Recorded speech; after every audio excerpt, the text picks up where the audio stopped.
Okay, great news. As I told you in a prior video, regardless of the BS that you have read, unless you want to do regular photography, you do need to be using the battery that came with your Fuji X-T2, which has a different discharge profile. I found out that my camera locked up twice when I used my X-T1 battery. It's been reported that by Fuji and some other people, it's like, oh yeah, you could use your old X-T1 battery. It's like, well, you can and you can't. If you use it, you can't use it for burst photography because it will lock your camera up unless Fuji releases a new firmware. So if you want to do burst photography camera only, and I've got the vertical grip on order, I meant to get the vertical grip of the camera, but just, you know, that the stars didn't align, it didn't happen. Here's the awesome news. All those people, when I tested the pre-production version, this is not a pre-production version X-T2, this is the full retail version X-T2. When I told everybody, and here's an Nikon D500 which is rocking as fast, right? And I'll do a sample video of a bunch of pictures that I did, and I did a lot, hours and hours already, on the Fuji X-T2. All those people that was, there's no way that the Fuji X-T2 is as fast and continuous autofocus as the Nikon D500. Oh yeah, well there's a neat little place back here that you can plant your tulips. Ever heard of the old thing you like to plant tulips? Yeah. It is that damn fast. Do you hear me? Let me repeat that again to you. Yes, it is that damn fast. I did a lot of high-speed testing with the Fuji X-T2. It's like, well, you know, let's try it again. And let's try it again. And let's try it again. And again. And again. And again. And yes, the Fuji X-T2 is smoking ass fast. And, you know, it just make you slap your mother. It's that fast. It's a southern saying. It's like, that's so awesome, make you want to slap your mother. Low light autofocus testing. I've done a lot of that, control experiments back and forth. Obviously, I can't use the same lens, but I can use the same equivalent, same apertures, and wow. Wow. I actually kind of startled myself because when I had my hands on the pre-production Fuji X-T2, I knew that there was just no way that two things. It would not match the super high ISO performance of the Nikon D500, which of course it does not. I mean, I knew that flat out even before I had my hands on it. I just know about some things and what they're going to do. So no, it does not touch the super insane high ISO performance of the Nikon D500. But the real shocker is that the low light autofocus acquisition is exactly right at, I mean, I'm being very literal here. I did a lot of testing in low light acquisition, both single and in multi-mode, and they are almost absolutely identical. And there are a few instances that I found where the Fuji X-T2 outstripped, not by a tremendous amount, but in some crazy, you know, I can't see that, you know, what the hell am I looking at, those sort of autofocus situations, where the Fuji X-T2 did, in fact, outstrip the Nikon D500. I mean, I went back and forth, back and forth, back and forth. Same lighting scenarios, tried a different lighting scenario, tried a different contrast autofocus point to check on.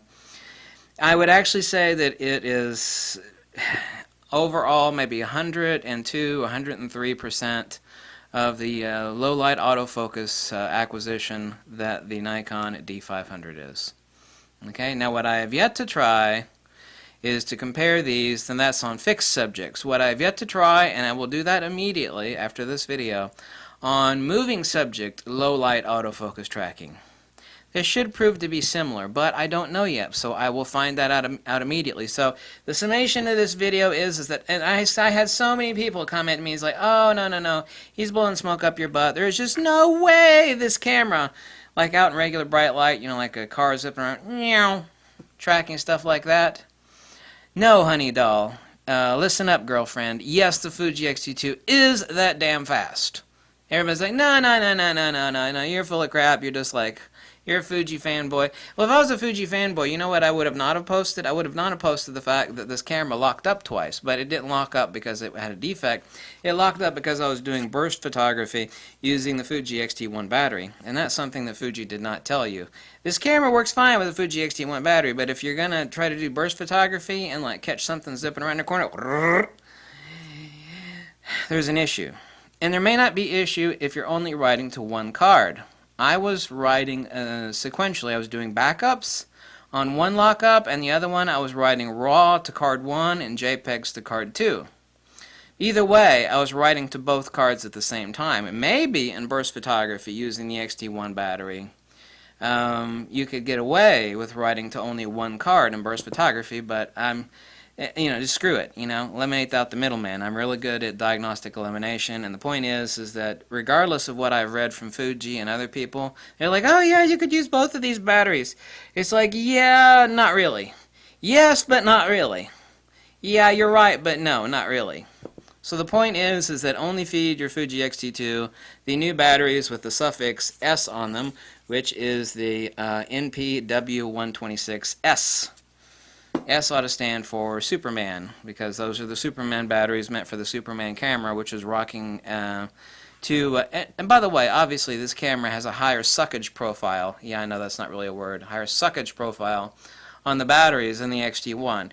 The autofocus tracking, the fact that it is writing, which requires energy and power, to two different cards instead of one. And by the way, Sony, hey Sony, hey Sony, hey Sony, hey. So, where's your dual card slot, Sony? Where's your dual card slot?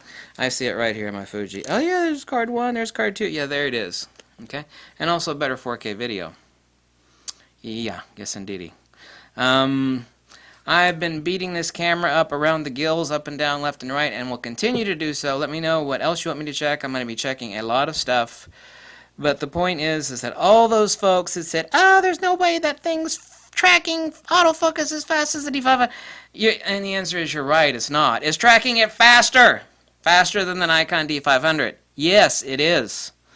I will try to hit the fields and do some birds in flight. Right now, I've just been doing a human automotive vehicles. Whizzing around the corner.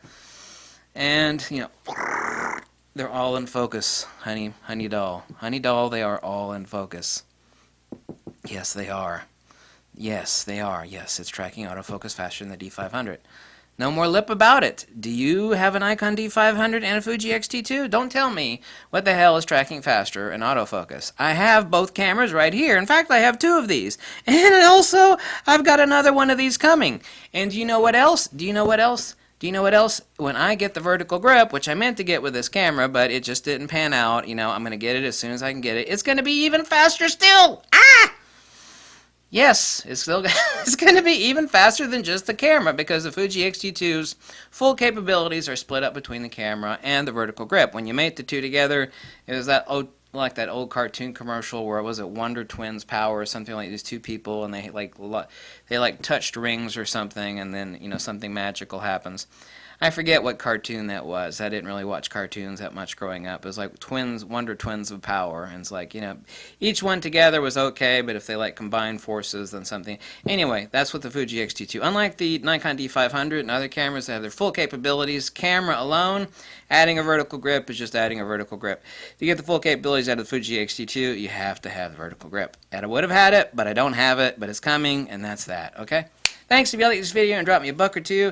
I am going to go on a caffeine bender, and I'm going to pound this camera like a red-headed stepchild. Oh, yes, I am. Anything you want to know about it, I will let you know. Okay? Bye.